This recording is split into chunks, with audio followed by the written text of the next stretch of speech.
msilale, lale, Wakenya msilale, bado maandamano.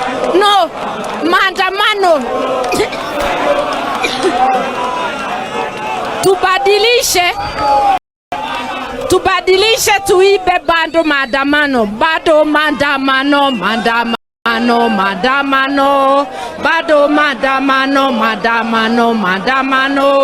bado Sasa jambo la mwisho, niliona mwingine akisema ati haikuwa maandamano, eti tuliharibu mali na tuliiba.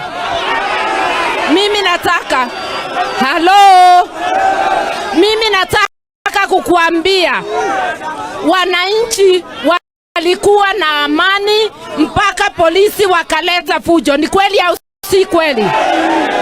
Kama una hakika iko mali ya watu tulivunja, wachana na hawa wananchi, kujia Raila, mimi na wenzetu.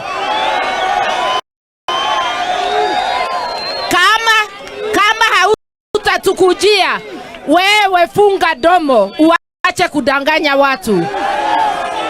Wananchi wapendwa, mujikaze, hii ni wakati mbaya, lakini tukiungana haki itapatikana.